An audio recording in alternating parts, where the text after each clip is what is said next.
Throughout history, there have been cases where the verdict, or the sentence, has caused much controversy, and today we will be looking at 4 such cases. But before we start, I would just like to thank all the members of the channel, whose names are listed here, and if you too would like to become a channel member, please click on the link below. The first case is from Australia in the year 1900. Margaret Heffernan, otherwise known as Maggie, was born in 1878. She had a sheltered upbringing and was brought up on her parents' farm near Gundowring in Victoria, which at the time was an independent colony in Australia. It was not until the beginning of 1901 that the colony became a state, following a proclamation by Her Majesty Queen Victoria. During the 1880s, many Europeans migrated to Australia. The country was experiencing a period of prosperity and there was much available work. However, in the early 1890s, the Australian economy fell into a severe depression. Investment from abroad decreased and there was a significant rise in unemployment. So much so that many people sought the help of relief societies in order to obtain food. When Maggie was 21 years old, she left her parents' farm and took up a position in domestic service for the Hayes family, who lived just outside the town of Albury. Mr. Fred Hayes was a farmer and also kept the local mill. Maggie was a fine employee. She was very polite, and Mrs. Hayes was always very pleased with her work. She stayed in the employment of the family for a little over a year before she suddenly left, telling Mrs. Hayes that she had met a young gentleman and was going to be married. It seemed as though she had been seeing a local young man who had been working nearby. Maggie was a very pretty girl, and there had always been young gentlemen who were interested to make her acquaintance. However, the young man that she had been seeing was already well known in the community and was considered by those who knew him to be a bit of a flirt, although this may just have been a kind way of describing his improper behaviour.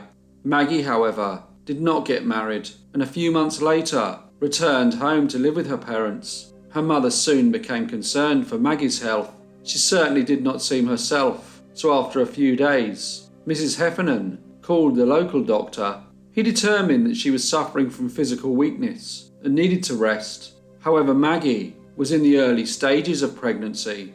Although the attitude towards unmarried mothers had started to change, even at the very end of the 19th century, a young lady who was unmarried and pregnant was looked down upon by certain sections of society and would usually find it considerably more difficult to find a husband.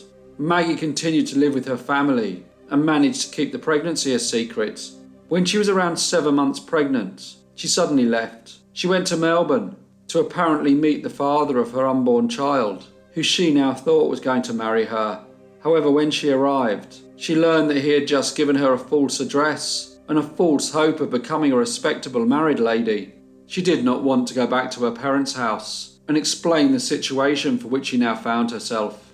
Although she knew that they would not abandon her, they were honourable and virtuous people, and she did not want them to be the subject of local gossip. Although she did not have very much money, was unmarried, and with child, Maggie decided to stay in Melbourne. She managed to obtain a position at a hotel owned by a gentleman named Mr. Ralph, and even though she was pregnant, she did her best to disguise her condition. Her circumstances did not look very favourable, but she was aware that the city did have female hospitals and female refuges, which helped young pregnant women, many who were like herself, poor and alone and shunned by society. On the 29th of December 1899, Maggie went into labour at the hotel and gave birth to a baby boy who she named George. The owner was very supportive and sent for a doctor to come and help. The owner's wife, Mrs. Ralph, then accompanied Maggie to the women's hospital. On the birth certificate, she didn't name the father and changed her own name to Joanna Margaret Heffernan. She stayed in the hospital for 11 days, which was usual at the time. The nurses described her as a good mother. She cared for her baby, fed him, and looked after him well. Of course, the hospital was very busy, and after her 11 days were up, she had to leave. She went to Mrs. Cameron's home in Armadale, a place designed for unmarried young women with babies. She was allowed to stay there for an additional 2 weeks. For some reason, however, she left this establishment after just 6 days. She did tell one of the other young ladies that the baby was going to be cared for by the father's mother, and before she left, She wrote a letter to her parents, explaining her situation. She then went to the post office and mailed it. However, unbeknown to Maggie, the post office burnt to the ground that very day, so the letter was destroyed and never reached her parents. Although Maggie's parents had always been very caring, they were also strict and religious, and Maggie had been nervous writing to them, so when she heard no response, she assumed that she didn't have their support. When Maggie left Mrs. Cameron's home in Armadale, she returned to Melbourne, but things soon became quite difficult. When trying to find a place to stay for the night, she was turned away, as they all considered themselves to be respectable establishments and would not accept an unmarried young lady and her baby. She had very little money, and with so many places unwilling to support her situation, her options were very limited. Eventually, a kind woman directed her to a restaurant, where she managed to get a bed for herself and baby George for the night. By now she was very tired, hungry, dehydrated, and still recovering from having given birth just 3 weeks prior. She was confused and was not in a very good state of mind. The next day she got up, and after being given a cup of tea, she left the restaurant. It was now Tuesday the 16th of January 1900, summer in Australia, and it was another hot day in Melbourne. Maggie had nowhere to go. Instead, she just aimlessly walked the streets, sat in the parks, and contemplated her situation, all the time while trying to look after her 3-week-old baby. She knew that she would have to try and find employment. She was hardworking, young, and was sure that her previous employers would give her a very good reference. She purchased the local paper, hoping that there may be something suitable for her to do, but she was unmarried and had a baby of her own. Finding a position that would accommodate her situation would be extremely difficult. The next day, Wednesday the 17th of January, Maggie returned to the women's hospital. She was very sad and informed the doctor that her baby had died. She asked if there may be a position as a wet nurse. This was an occupation where a woman would feed another woman's baby, if for whatever reason she was unable to feed the baby properly herself. It had been common practice since the mid-18th century, but by 1900 there had been advances in synthetic feeding practices, which had resulted in less positions for wet nurses. While Maggie was speaking to the doctor, a labourer who was working at the South Melbourne wharf saw something floating in the water. He retrieved it and realised that it was the body of a recently born baby boy. He immediately contacted the police. Men, women and babies had previously been found in the River Yarra, where they would then often float into Port Phillip Bay and then out to sea. It was presumed that many bodies, especially those of babies, were never found. The police needed to identify the little boy, so wrapped the baby in a blanket and went to the women's hospital, the obvious place to go first. The baby found in the river matched the age of Maggie's recently deceased baby, and Maggie had just started to work as a wet nurse that very day. The doctor had realised that she was in a very vulnerable state and immediately wondered if the baby the police had recovered may be the child who Maggie had given birth to just 3 weeks earlier. The police spoke to her, but she reassured them that the baby was not in fact George. She told them that she had given her baby to the father's mother, who lived in Sydney. She told an elaborate story about the lady who she claimed to be the baby's grandmother, who she respectfully referred to as Mrs. Hardy. She said that when she left Mrs. Cameron's home in Armadale, she travelled by train to meet Mrs. Hardy. They agreed to meet in Wangaratta, a city in northeastern Victoria. She added that that night they had all stayed in a hotel before parting ways the following morning. Maggie even gave police the name of the hotel that they had supposedly stayed in. She also told them that Mrs. Hardy lived at 204 King Street in Sydney. Of course, the police checked her story. The hotel did in fact exist, but neither Margaret Heffernan or Mrs. Hardy had stayed there, and Mrs. Hardy did not live at 204 King Street in Sydney. Maggie was questioned for a second time and began to change her story, but again, the police did not believe what she was telling them. "Tell us the truth," they said. Upon hearing this, she broke down and said, "Yes, I know I did wrong." She handed police officers the little gown and flannel and confessed to drowning her baby in the River Yarra. She tearfully said, "I walked up and down the riverside for about an hour. I then sat down with the baby. He was clothed with a little gown and a small piece of flannel. I sat close to the edge of the water. I took the gown and flannel off the baby. I then let the baby drop gently into the river. The baby was alive when I dropped him. I didn't look to see if he sank or not. I then walked away. It was around 1 p.m. at the time. Margaret Heffernan was then arrested and charged with the murder of her son George. She was sent to Melbourne Prison, where she was placed in the hospital wing in an apparent state of exhaustion. Despite her previous confession, Miss Margaret Heffernan pleaded not guilty. Her defence claimed that she had been suffering from postnatal depression, and it was revealed that after she had drowned her baby, Maggie had caught the train back to the hotel, owned by Mr. and Mrs. Ralph, and had stayed the night there. She told them that George had died at the hospital shortly after his birth. Mrs. Ralph testified that she looked weak and ill at the time. No witnesses were called to support Maggie, or to comment on the claim that she had postnatal depression. It was common during trials to have people testify to the accused's good character, but this did not happen on this particular occasion. The judge was therefore left with no choice but to seek some enlightenment from the doctors, who were there to give evidence for the prosecution. The judge asked them, "In your judgment, could the defendant have been suffering from postnatal depression?" Both of the doctors replied that a woman who suffered from postnatal depression would be unable to afterwards give clear account of her actions. The proceedings only lasted for 40 minutes before the judge turned to the jury and said, "While this case is very sad, it is perhaps more painful because it was so extremely plain.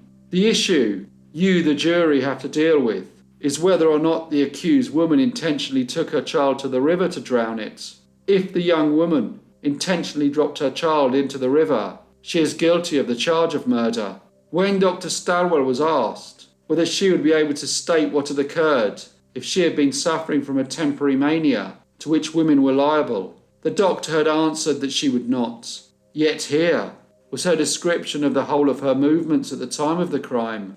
That the woman was hard-pressed was beyond question, and all that might demand sympathy, but it did not prevent her from legal responsibility. The jury returned to ask if the verdict of manslaughter could be given, but the judge told them that it could not. He said that they had to decide whether the defendant had intentionally, even if under pressure of her circumstances, committed the crime. The jury later returned to find the defendant, Miss Margaret Heffernan, guilty of murder, but strongly recommended mercy based on her weakness, her mental health, and her situation. Unfortunately, the judge had no choice in what sentence was delivered. There was only one sentence for anyone who had committed murder, and that sentence was death by hanging. Upon hearing her sentence, Miss Margaret Heffernan fainted and then had to be carried out of court. There was an immediate reaction to the conviction. The public was outraged. The press was then inundated by letters from its readers, and a petition was started seeking mercy for Maggie. During a 3-week period, over 15,000 people signed it. Friends and neighbours came forward, telling of her kind and gentle nature and previous unblemished character. The families for whom she had worked told of what a hard-working, polite and conscientious young lady she was. Her case was supported by the prominent social reformer, Vida Goldstein, who a year earlier had become the secretary for the United Council for Women's Suffrage. She went to see Maggie in prison and wrote about her plight in the publication The Australian Woman's Sphere. Now the case of Miss Margaret Heffernan was becoming well known not just in Victoria, but throughout Australia. Vida Goldstein reminded everyone that this poor young lady had been sentenced to death, but where was the father of the child? He had just abandoned her while she carried the baby, gave birth, and was then supposed to raise her son alone. The father, however, was completely absolved from any responsibility, when it was in fact his actions that had put the young lady in such a vulnerable and helpless situation. The interest and the attention that the case had generated caused the authorities to question whether the trial was fair and whether Miss Heffernan's medical condition had been properly assessed. The whole case needed to be reviewed. While in prison, Maggie again became ill and was again admitted to the prison hospital. This time the doctors diagnosed tuberculosis, although it is unlikely that this diagnosis was correct. It did, however, cause for another petition, calling for her to be freed. With so much public opinion in her favour and the belief that she was of no risk to society, in December 1901, after serving less than 2 years, Miss Margaret Heffernan was released from prison. After spending some time with her parents, she managed to rebuild her life, now being known as Greta rather than Maggie. In 1909, she married a man named Joseph Henderson, and together they had 2 children. In 1915, Joseph was killed in a railway accident. He had been working as a train driver for the Druin butter factory and was hit by a train while unloading. This was another tragic event in Maggie's life and left her a widow. Fortunately, her parents had been living close by and were able to help her bring up her children. Margaret Heffernan died in February 1966 at the age of 88. She was buried in the Bunyip Cemetery along with her husband and her parents. The second case is from the USA and took place in 1900. Minnie Wallace was born in New Orleans on the 14th of January 1869. She was a daughter of a lawyer named Mr. James Elijah Wallace and his wife Elizabeth. When Minnie was still quite young, her parents divorced, but they made sure that their 2 daughters were educated and learnt all the social graces of the time. Following the divorce, Mrs. Wallace opened a boarding house on Canal Street in the famous New Orleans district of Storyville. It was close to the very luxurious brownstone and marble bordello at 40 Basin Street that was constructed by celebrated bordello Madam Kate Townsend in 1863. Mrs. Wallace was a shrewd businesswoman.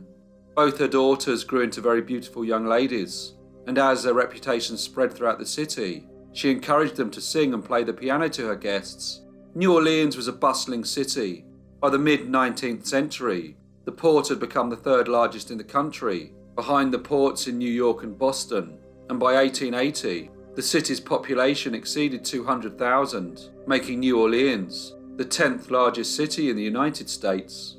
In 1884, the city hosted the World's Industrial and Cotton Centennial Exposition. At the time, nearly 1/3 of all the cotton produced in the United States was handled in New Orleans, and the city was the home to the New Orleans Cotton Exchange. The exposition was named the World Cotton Centennial, as the earliest surviving record of an export shipment of cotton from the US to Britain was from 100 years earlier in 1784. It was quite an extravagant event in an area that covered 249 acres and stretched from St. Charles Avenue to the Mississippi River. It could be accessed directly by railway, steamboat, or ocean-going ship. The main building was particularly grand, and newspapers had reported it to be the largest roofed surface ever constructed. It was illuminated by 5,000 electric lights and had an observation tower that could be accessed by way of an electric elevator, still quite a novelty at the time. The exposition opened on the 16th of December 1884 and ran until the 2nd of June 1885, and it attracted many visitors. One was a very successful businessman named Mr. James Reeves Walcott. He was 48 years old and originally from Marion County in Indiana, where he was born on the 10th of August 1836. He had fought in the Civil War and now lived in the town of Emporia in Kansas. He had made his money with the West Columbia Coal and Mining Company, and his life had seen much tragedy. He had married in 1856, but his wife named Anne died just a year later. He married for the second time in 1858 and moved to Kansas in 1867 with his wife and children. Here he purchased a farm where he reared cattle.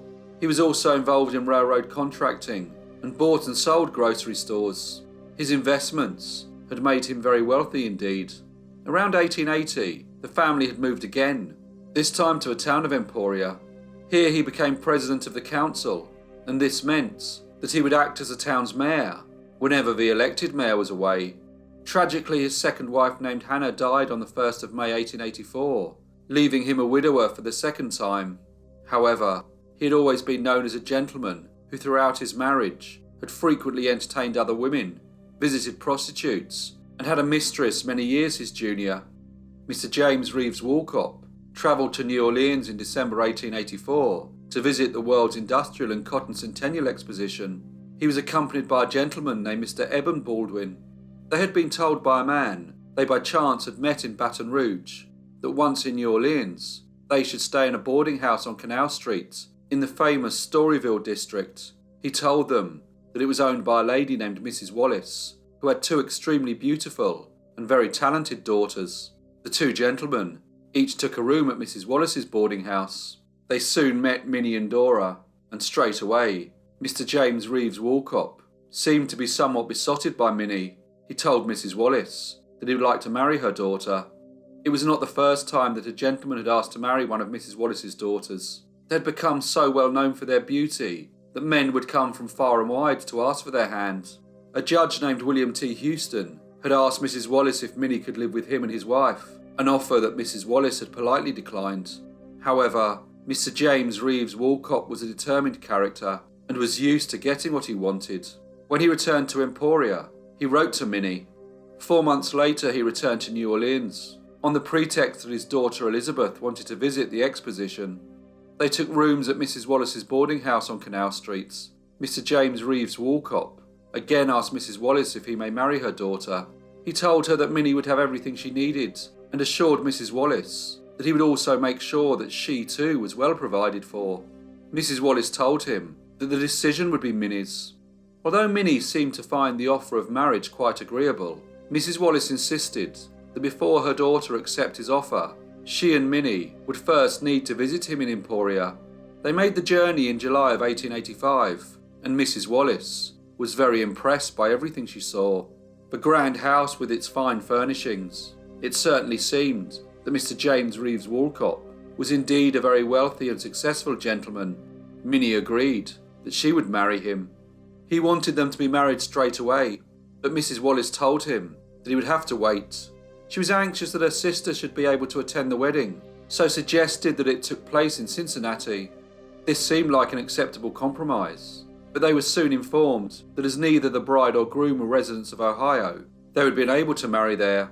Instead, they married on the other side of the Ohio River, in Covington, Kentucky. The ceremony took place on the 22nd of July, 1885. Following the wedding, Mrs. Wallace returned to New Orleans, while her daughter Minnie travelled with her new husband back to Emporia, where they were given a public reception by the town council.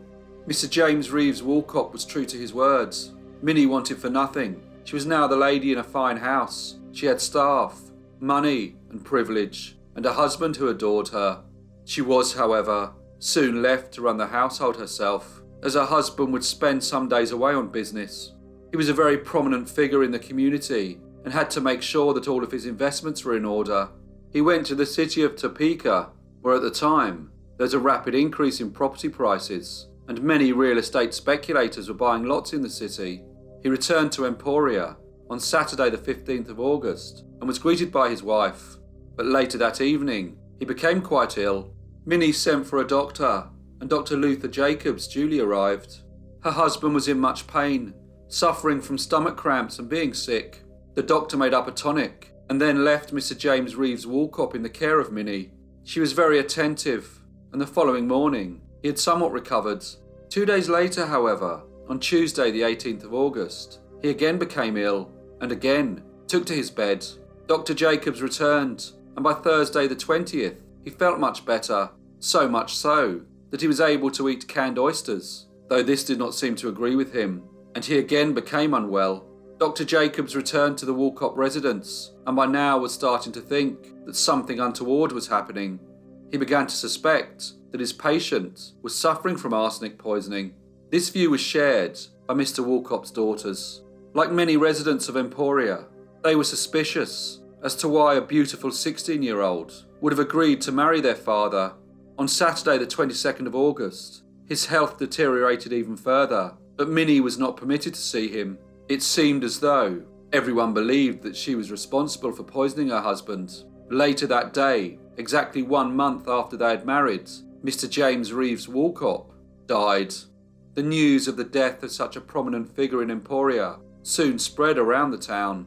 It seemed that it was the only topic of conversation. Versions of how exactly he died were embellished, and the fact that only 1 month previously he had married a very young lady who was more than half his age was continually brought up. But when news emerged that they suspected that the cause of death was arsenic poisoning, many residents believed that Mr. James Reeves Walcott must have been deliberately poisoned by his young bride. The police visited the local pharmacies and discovered that Minnie had purchased strychnine the day before her husband became ill. She had also made 2 purchases of arsenic in the days that followed. Another pharmacy had refused to sell her any, as she would not state the purpose for which he required it. She was questioned about these purchases, but she innocently said that she had only used arsenic to rub on her face, and strychnine was used for the sole purpose of removing stains from her clothes. Fortunately, she had not used any of the arsenic that she had purchased, so agreed to give it to the police so they may weigh it. However, as she handed the small box to the officer, she accidentally dropped it. They attempted to recover the arsenic by collecting as much as they could from the floor, but it would now be impossible to ascertain if she had in fact used any. Mrs. Minnie Wallace Walcott was told that she must stay in her house while the police investigated the circumstances that had led to her husband's death. 2 officers were left to guard her. Soon after, some of her friends arrived to offer their support. A post-mortem was conducted, which concluded that the cause of death was beyond doubt due to digesting arsenic. Before the funeral, the pathologist removed the deceased's stomach, liver and kidneys so they may undergo further examination. The town seemed to be split over her guilt, as many believed that such a beautiful young lady could not be capable of such a terrible act. Others, however, were convinced that she had murdered her husband. Minnie's friends helped her to prepare for the funeral, but when the day arrived, she decided that it would be best if she did not attend. Instead, she stood outside the house in full mourning attire to pay her respects as the procession passed by. As soon as Mrs. Elizabeth Wallace heard that her daughter had been arrested, she made her way to Emporia and was accompanied by a Louisiana judge named William T. Houston. Mrs. Wallace was aware that the judge was somewhat infatuated with Minnie and thought that if she was found not guilty, he may try to marry her. She requested that the court appoint her a legal guardian, as she was still a minor. The court obliged with this request, and Mr. William J., who had previously served as the mayor of Emporia, was appointed her guardian. Judge Houston was so incensed, he left and returned to New Orleans. An inquest was held, in which a doctor, named Charles W. Scott, testified that the deceased had previously visited him, complaining of stomach pains. The doctor said that during the visit, Mr. Walcott informed him that he had been taking medication that contained both arsenic and opium.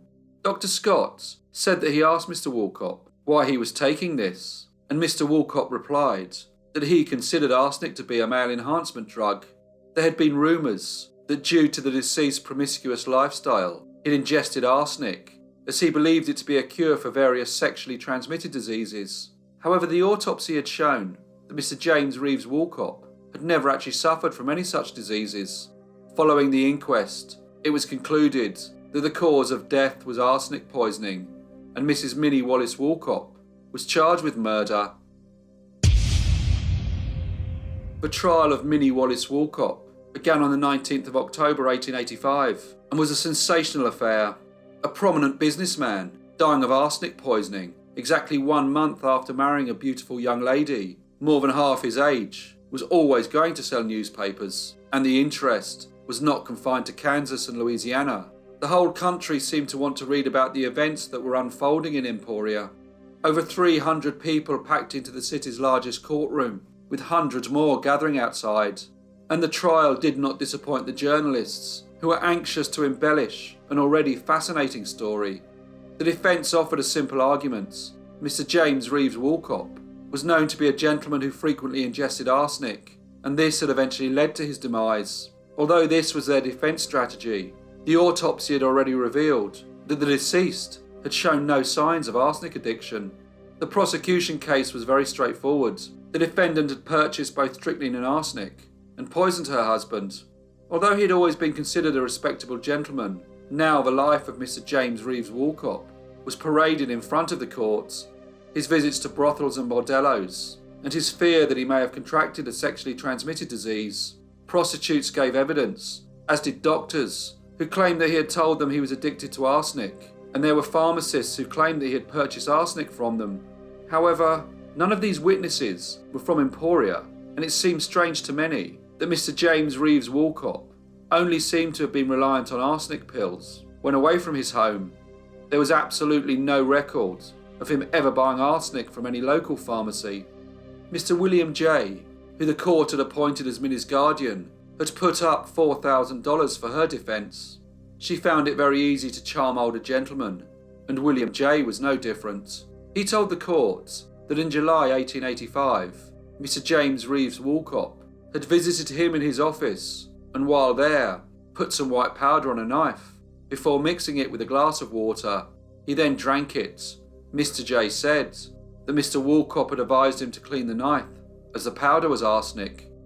Minnie spoke in her own defence. She gracefully entered the witness box and told the court that she had purchased arsenic on the request of her husband and placed it in a drawer.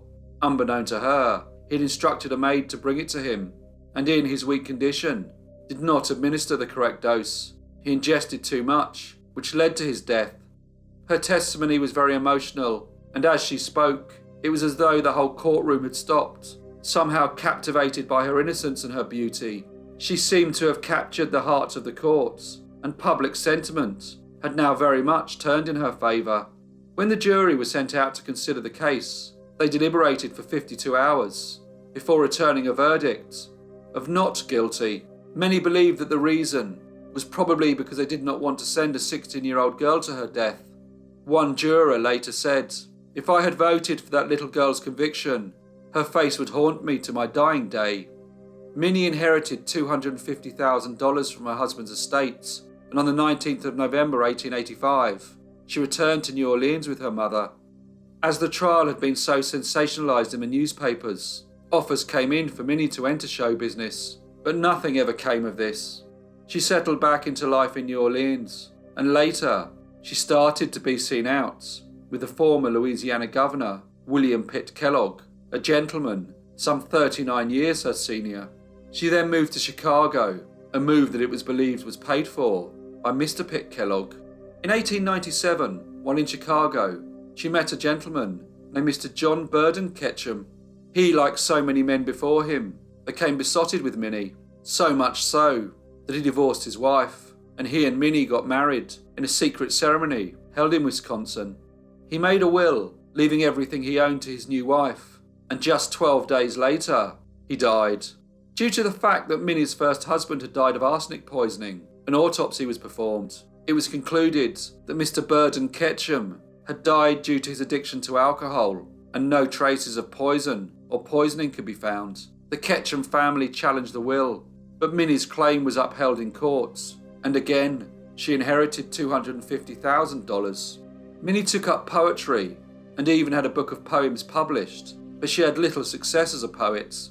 In the year 1900, Minnie became acquainted with a gentleman named Mr. Delancey Horton Louderback. He was married, extremely wealthy, and 20 years her senior. He was also a very prominent figure in the Chicago financial district. Mr. Delancey Horton Louderback became totally infatuated with Minnie. He would shower her with gifts and proudly parade her on his arm at social functions, and all this while he was still married to his long-suffering wife. Eventually, he built Minnie a very large and luxurious house, and together they bought the most extravagant furniture. Rumours had long since circulated that he had given Minnie precious jewels and money.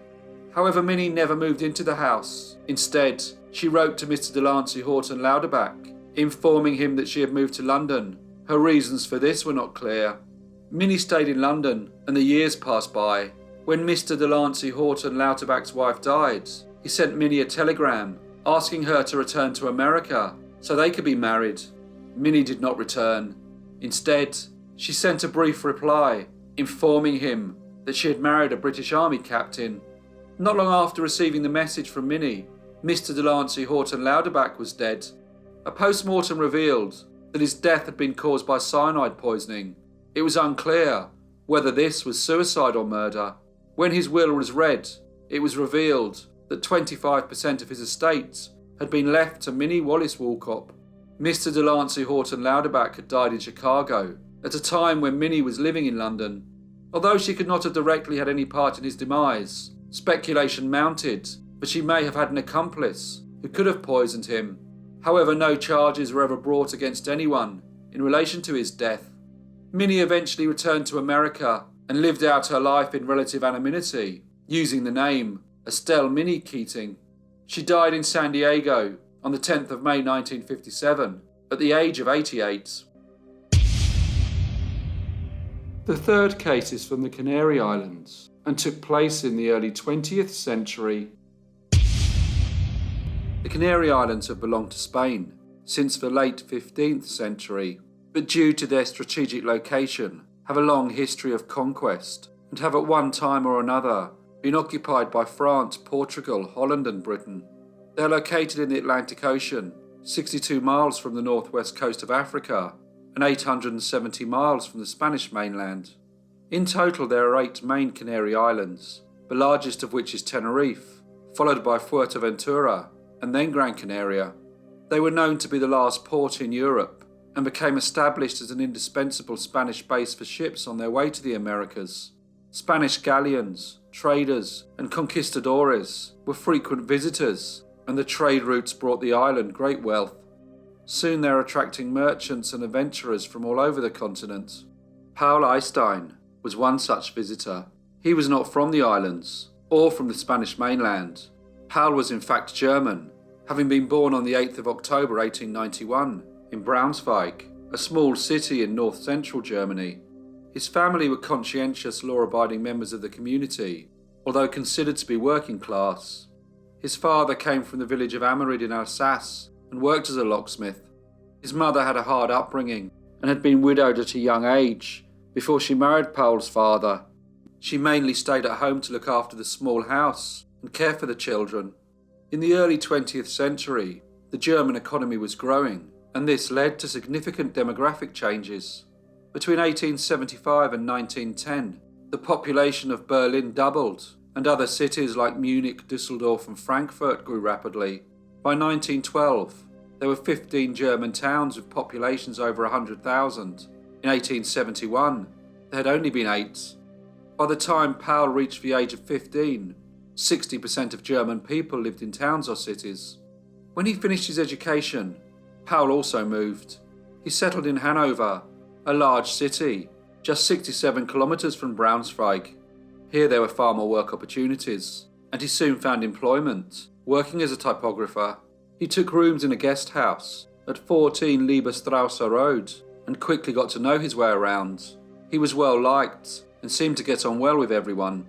He was tall, with blonde hair, always dressed well, and those who met him thought him to be a distinguished gentleman.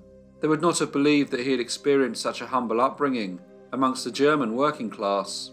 He was a determined young man who had ambitions of becoming rich and wanted to travel to other parts of the world. But although he worked hard, his lifestyle and love of fine clothes meant that each week he only just had enough money to pay for his lodgings and basic living expenses. He needed a way of obtaining more income. He had become envious of the wealthy gentlemen who paraded themselves in the city, so in order to try and improve his circumstances, he started to engage in petty theft. Soon crime became his way of life. It was far more profitable than working, and it enabled him to buy expensive clothes and luxury items. At first, the crimes were mainly house robberies. He had gained some experience as a locksmith from his father, and this came in very useful when he wanted to rob the homes of the wealthy Hanover residents. But things soon escalated, and his crimes progressed to fraud and armed robbery. The police needed to catch the person responsible. They were getting complaints from some very important members of the community, as well as from financial institutions who were becoming quite concerned. As they interviewed those who had been robbed or defrauded, the name Paul Einstein was mentioned by many of the victims, although most described him as a charming young man and did not believe him to be the person responsible. The police, however, considered him a suspect and issued a warrant for his arrest. However, they were unable to find him. Despite this, on the 10th of February 1914, he was charged and sentenced to 5 years and 3 months in prison for the crimes he had committed in Hanover. Paul Einstein was now a fugitive. In July 1914, the First World War began, and there was much tension across the continent. Many Europeans left their homelands and travelled to South and Central America. Paul had friends who had left Germany and made their way to countries such as Mexico and Argentina. He had also heard many wonderful stories about the Canary Islands, with its lovely weather and with the many ships that stopped there on their travels between Europe and the Americas, it was also a very good commercial centre and had a large and increasing population. He had read about Alexander von Humboldt and Leopold von Buch, two famous German explorers, geologists and naturalists, who had written extensively about their travels to the Canary Islands, with its wonderful landscape, climate and geography. He decided that he should go there to escape the war and attempt to put his criminal past behind him. He arrived in the port of Las Palmas, which is located on the island of Gran Canaria, and as he was a wanted man back in Hanover, he used the name Paul Bernsteinhofer. It did not take long for him to settle, and he had no trouble in learning the Spanish language. He found accommodation in the town of San Mateo, situated in the mountainous central part of the island, 17 kilometers southwest of Las Palmas. It was a nice place, and there was a small German community. Paul always found it very easy to speak to people, and it did not take him long to start making new friends. Everyone who met him was impressed by his good looks, stature and elegance. With the money he had stolen in Hanover, he was able to have a comfortable lifestyle and maintain the pretense that he was an educated, well-to-do gentleman. But he was aware that the money he had obtained through his criminal activities would not last forever, and he would have to do something to enable him to maintain the good name he had established during his short time on the island. So he declared that he was a doctor. He then started to travel to the neighbouring towns and villages in the areas around San Mateo, offering his services. Soon his fame grew, and he became a bit of a celebrity. When he visited the more remote mountainous villages, patients would queue up, wanting to be seen by the young handsome German doctor. However, Paul was not a doctor. In fact, he had never had any medical training at all. When his patients began to realise that he was not who he claimed to be, they went to the authorities. The stories of the fake doctor reached the newspapers, but before any charges were brought against him, he left Gran Canaria and took a boat to the neighbouring island of Tenerife.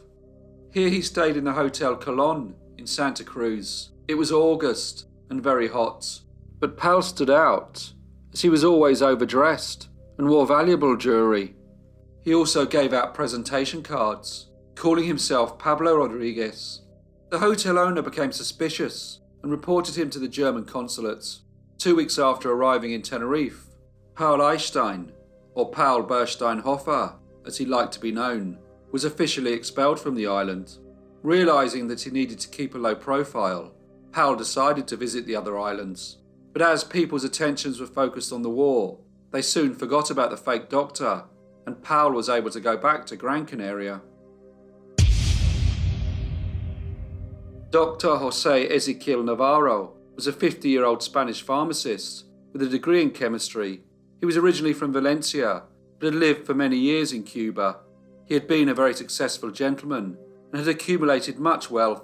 He owned pharmacies in both Spain and Cuba and planned to open 2 more, one in Las Palmas and another in a town in the interior of the island. Señor Navarro was described as a handsome, elegant, well-dressed man who took care of every detail of his appearance. He wore very smart suits made from the best possible fabrics, silk socks and handmade shirts. He also had expensive jewellery, including a prestigious gold watch. Strangely, he chose to carry most of his money on his person, placing it in a leather briefcase that never left his side. He was familiar with Gran Canaria, as he had previously established a pharmacy in the town of Guia, in the neighbouring island of Tenerife. This was run by his nephew, Francisco Villaplana. When he arrived in Las Palmas, Señor Navarro stayed at the Hotel Universal, located at León y Castillo Streets. It was a grand hotel, very close to the Santa Catalina docks, where ships would stop from all over the world to get provisions for their onward journeys, usually to mainland Europe or the Americas. He was excited about his new life on the island, with its wonderful weather. He knew that it would be less humid than Cuba. He was also a little anxious, as he was keen to start his new venture. Señor Navarro was a single, cultured and well-travelled gentleman. He liked to socialise and spoke several languages. Many people had commented how easily he found it to make conversation with other guests staying at the hotel. On one particular day, he met a man who introduced himself as Dr. Paul Bernsteinhofer. He told Señor Navarro that he was from Germany and worked on the island, serving the more rural communities. Senor Navarro was very pleased to speak with the doctor. He commented on his fine clothes and his charming demeanour. They then started to meet up quite regularly. Senor Navarro would tell Paul stories about his life in Cuba and his travels to other parts of the world. Paul would speak about his life growing up in Germany and his friends who were fighting in the war. Of course, they would also speak a lot about medical matters. The war had seen significant advancements in treatments and vaccinations for deadly diseases such as typhoid. New antiseptics had been developed to clean wounds, and people had become more aware about hygiene. Paul had noticed that the briefcase never left Senor Navarro's side, and eventually, Senor Navarro told his new friend that it was because it was full of money and jewellery. He said that he brought it from Cuba so he could open 2 more pharmacies in Gran Canaria. Paul Einstein, the false doctor, thought that he could benefit from his new friend, so he told him of a wonderful investment opportunity in the area of Pinos de Galdar. He said that he could make lots of money by growing almonds and selling them to the many traders who landed daily on the island. He had a gift for persuading people to do things they may not have wanted to do, and despite Senor Navarro's lack of interest in the project, he did not want to upset his friend, so agreed to go with him to take a look. He thought that perhaps he may find the ideal location to set up one of his pharmacies. However, this was quite a remote area, known more for its panoramic views of the whole of the north and west of the island. In the afternoon of the 2nd of September 1918, they set off for Pinos de Galdar. They planned to stop and look at many of the towns en route to see if there could be a place for Senor Navarro to open another pharmacy. On the first day, they travelled to the town of Aguete, some 50 kilometres from the port of Las Palmas. When they left, they travelled to the small town of San Nicolas. Here, Dr. Paul Bernsteinhofer introduced Senor Navarro to 5 German friends, one of whom was named Johann Ludwig. Johann worked as a butcher on board a German ship that was currently in the Santa Catalina docks. He was already known to the townspeople for his brutish manner and was considered to be a very unsavoury character, not the type of person who would usually be seen in the company of a doctor. Despite Senor Navarro's lack of interest in the investment, he was enjoying the company of his new friends and happy to get to know other areas of the island. He was impressed by the beautiful landscape, tall pine trees, and wonderful views, as they were some 1,500 metres above sea level. The last leg of their journey began on the 11th of September, when they travelled to the town of Tejeda. The following day, Johann Ludwig arrived to accompany the 2 gentlemen to their final destination, Pinos de Galdar, to see the almond plantation. By now, Senor Navarro was anxious to see where it was. Although he had enjoyed the trip, it had taken longer than he had anticipated, and it had now been 10 days since they had left Las Palmas. Paul told him that it was not far from Tejeda, so they would be going in the late afternoon, but Senor Navarro was starting to have doubts about his friend's intentions. However, he was somewhat captivated by his youth and charm, so decided that he should indeed go with him and see this business opportunity. They had a very pleasant lunch, which included more drinks than usual, and by the time they left to see the plantation, it was already dark. They took with them their horses, and of course, Senor Navarro held on tightly to his briefcase. They made their way through the narrow path, but by now Senor Navarro was getting very concerned and began to suspect that his friend Paul and Johann wanted to rob and harm him. He pleaded to be spared and for them to take the briefcase and go. However, Johann feared that if they let him go, he would just inform the authorities. He told Paul that he hadn't spent days travelling to a remote island spot to later be arrested. Paul had already paid him an advance of 500 pesetas for this crime, so without further discussion, Johann hit Senor Navarro with a piece of wood, which knocked him to the ground. Paul then finished him off with a knife. José Ezequiel Navarro, the 50-year-old Spanish pharmacist, was dead. They quickly covered the body with a light coat of sand. The following day they started their return journey to Las Palmas with the money in the briefcase. They were on horseback and stopped at the town of Arucas, where the hotel staff found their behaviour quite suspicious. They had purchased jewellery with some of the stolen money and were acting rather strangely. In all, they had robbed more than 1,500 pesetas in cash, 40 pesetas in silver coin, a gold watch, a chain, 2 gold rings with diamonds valued at 780 pesetas, cheques and shares valued at 75,000 pesetas. Johann Ludwig had also taken Senor Navarro's boots. It was strange that they had made a plan to kill the wealthy gentleman in a remote part of the island, but had made no real effort to conceal the body, which was soon discovered. On the 19th of September, the headline of the Ecos newspaper announced that an unidentified body had been found in the area around Pinos de Galdar and gave a description of the corpse. After reading the article, the manager of the Universal Hotel contacted the police and informed them of a guest who had left a few weeks earlier. He was concerned, as a gentleman had told him that he would be back in a few days, but never returned. The clothes found on the body matched the clothes that the gentleman had often been seen wearing at the hotel. At first, the police believed that it was a gang of German nationals living on the island that had kidnapped and killed Senor Navarro. 4 Germans were arrested, all of who were alleged friends of Dr. Paul Bernsteinhofer, the false doctor. They confessed that they had met Senor Navarro on the 6th of September in the town of La Aldea. They said that on the 8th they accompanied the deceased and Dr. Bernsteinhofer to the town of Tejeda, where they met up with Johann Ludwig. They all said that after that day they did not see the 3 men again. The case created great interest from the residents who lived on the island, as despite the thousands of people who visited each year from the ships that landed there, Gran Canaria had always been a safe and peaceful place. The police were sure that the people responsible would have left the island, but strangely, Dr. Paul Bernsteinhofer and Johann Ludwig were instead celebrating their newfound wealth. They were both soon arrested and placed in prison to await their trial. The trial began on the 2nd of April 1919 and was a sensational affair. The press and the public seemed very excited by the case, even though the outcome was never in any real doubt.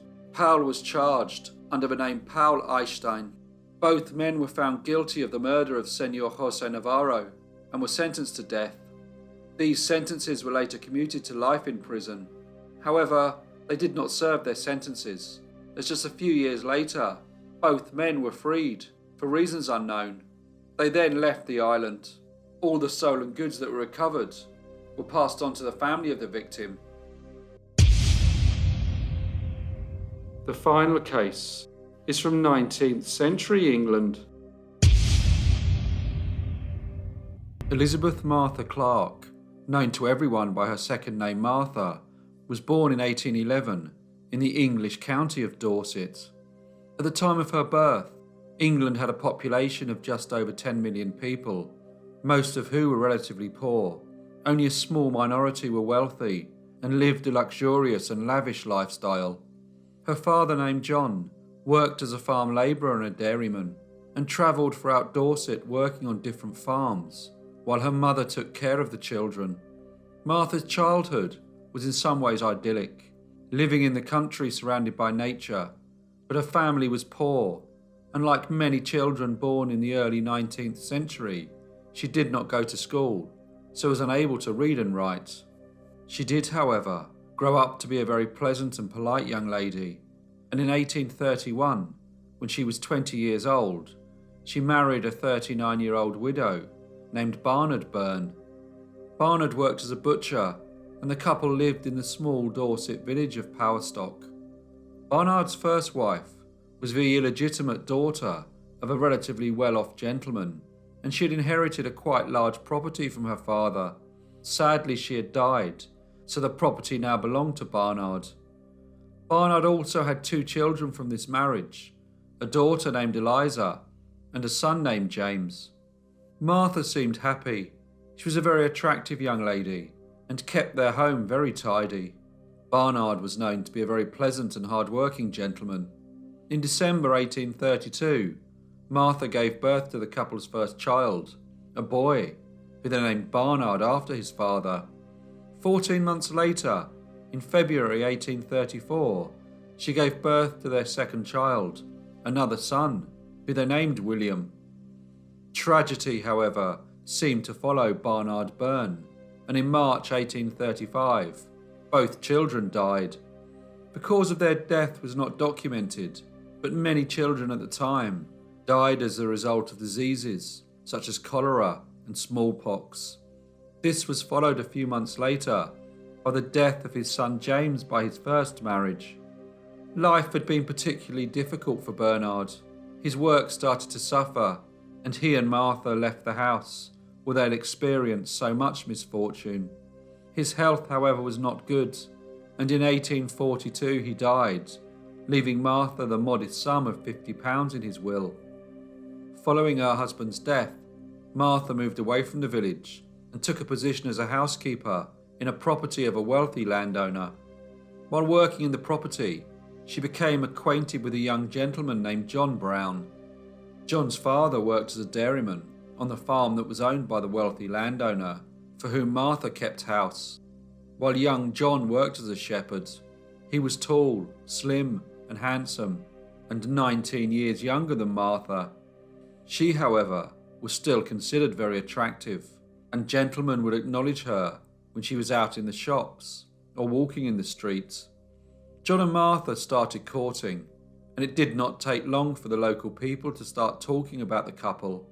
They wondered why a handsome 21-year-old gentleman would be interested in a 41-year-old widow.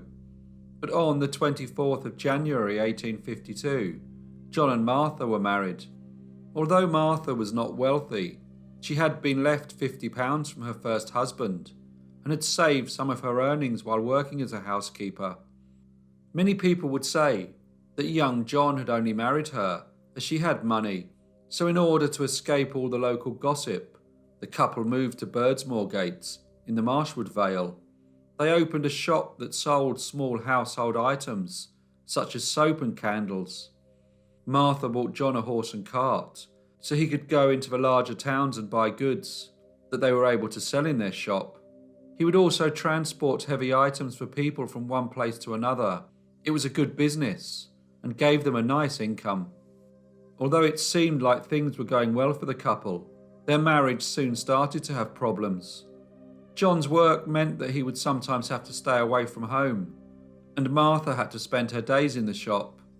When travelling with his horse and cart, John would meet many people and go to places he had never previously visited. Financially, he and Martha were doing well, so when John was out, he was able to give the impression that he was an affluent gentleman, and young ladies would often seek his attention.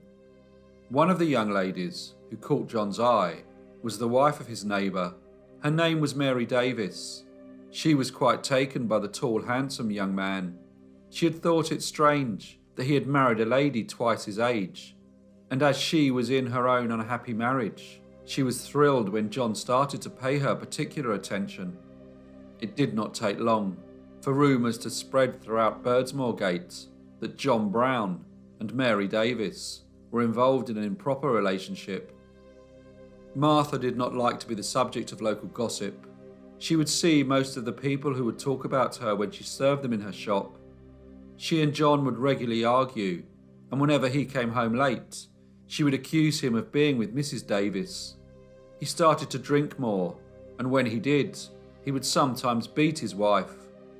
Martha liked her shop. It provided her with a reasonable income, and she liked talking to the local people. But she started to resent her husband. She had been through a lot in her life. Her children and first husband had died, and she certainly didn't think that she deserved to be treated in such a disrespectful manner. On Friday the 5th of July 1856, Martha realised that John had not come home. She knew that he had been taking goods to the village of Beerminster, but he should have returned a good while ago. She asked if anyone had seen him, and realised that Mrs. Davis was also not home. Martha was aware of the village gossip. People would say that something was going on between her husband and Mrs. Davis. At around 2 a.m, he eventually entered the house. He had been drinking in various public houses, and Martha was not at all pleased. The street was quiet and dark. There were no candles shining from anyone's window. It seemed like the whole village was asleep. Some neighbours awoke when they heard loud cries coming from the house of John and Martha Brown, but soon after 3 o'clock, the shouting stopped. 2 hours later, Martha went to a neighbour's house where John's cousin lived, named Richard Demon. She asked him to come quickly, as her husband was in a very bad way after being kicked by a horse. Richard immediately went to the house, where he saw John lying on the floor. He looked at Martha and told her that her husband was dead. The local constable was called. He investigated the scene and thought it strange that John had put the horse in the field, then been kicked in the face, but had managed to stumble home before dying on the floor. He was not convinced that Martha was telling the truth about the circumstances that had led to her husband's death, so he arrested her. The following day, Monday the 7th of July 1856, an inquest was held at the Rose and Crown public house in Birdsmoorgate. The magistrate listened to testimony from Martha and her neighbours. The body of the deceased was examined by a doctor. He found that John had received a number of wounds to his head, one of which exposed part of his skull. There were also injuries to his eye, nose and face. The injuries were certainly not consistent with being kicked by a horse, and the doctor said that he did not believe that anyone who had received such injuries would have been able to walk from the horse field to the house where Martha and John lived.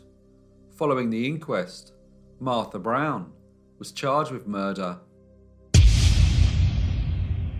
Martha was held in custody to await her trial, which started 2 weeks later on the 21st of July 1856 in Dorset's county town of Dorchester.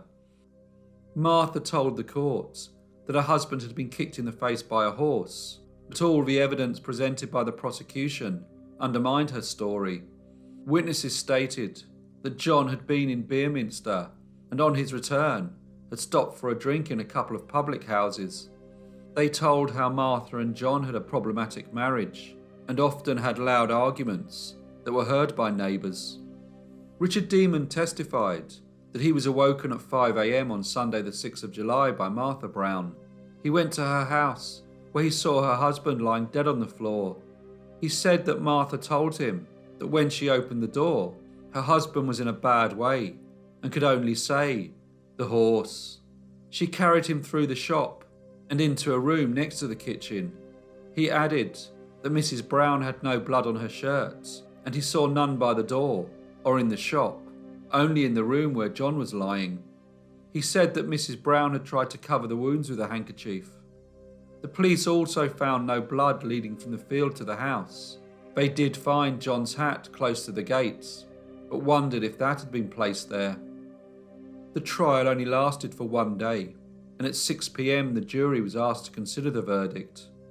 They deliberated for 4 hours, and at one point asked for confirmation as to the injuries that had led to the death of the victim. At 10 p.m. they returned to the courtroom to inform the judge, but they found the defendant, Elizabeth Martha Brown, guilty of the murder of her husband, and the judge sentenced her to death. She was taken back to the prison in Dorchester, and her execution date was set for the 9th of August. There were many people who strongly disagreed with her sentence, and a petition was sent to Parliament to try and get it commuted, but the Home Secretary upheld the decision of the court. As she waited in prison, both her brother and sister came to say their last goodbyes. 2 days before her execution, Martha confessed to the crime. A statement was written down in front of the prison governor and the prison chaplain. It read, "My husband John Anthony Brown came home on Sunday morning, the 6th of July, at 2 o'clock, in liquor, and was sick. He had no hat. I asked him what he had done with his hat. He abused me and said, 'What is that to you?' He asked for some cold tea. I said I had none, but would make him some warm. His answer was, 'Drink it yourself.' I then said, 'What makes you so cross? Have you been to Mary Davis's?' He then kicked out the bottom of the chair on which I had been sitting, and we continued quarrelling until 3 o'clock, when he struck me a severe blow on the side of my head, which confused me so much I was obliged to sit down. Supper was on the table at the time, and he said, 'Eat it yourself,' and reached down from the mantelpiece a heavy-hand whip with a plaited head and struck me across the shoulders with it 3 times, and every time I screamed out, I said, "If you strike me again, I will cry murder." He answered, "If you do, I will knock your brains through the window." He said that he hoped he should find me dead in the morning, and then kicked me on the left side, which caused me much pain. He immediately stooped down to unbuckle his boots, and being much enraged, and in an ungovernable passion at being so abused and struck, I seized a hatchet that was lying close to where I sat, and which I had been making use of to break coal for keeping up the fire, to keep his supper warm, and struck him several violent blows on the head. I could not say how many. He fell at the first blow, and he never spoke or moved afterwards. As soon as I had done ill, I would have given the world not to have done it. I had never struck him before, after all his ill treatment, but when he hit me so hard at this time, I was almost out of my senses, and hardly knew what I was doing. Despite her confession, and the fact that she had been a victim of a violent and abusive husband, there was still no reprieve, and on the morning of Saturday the 9th of August 1856, Elizabeth Martha Brown was taken to the gallows. Martha was composed and calm as she climbed the scaffold in front of a large crowd of around 4,000 people who had gathered to watch the execution. One onlooker was a teenage boy who had climbed a tree to get a good view. His name was Thomas Hardy. He grew up to be a very famous author and often spoke of the hanging of Martha Brown. It is said that the witnessing of the hanging was the inspiration for his book, Tess of the D'Urbervilles, that was first published in 1891. Martha was buried in an unmarked grave within the grounds of Dorchester Prison. Hello everyone, and thank you so much for listening and making it to the end of this video.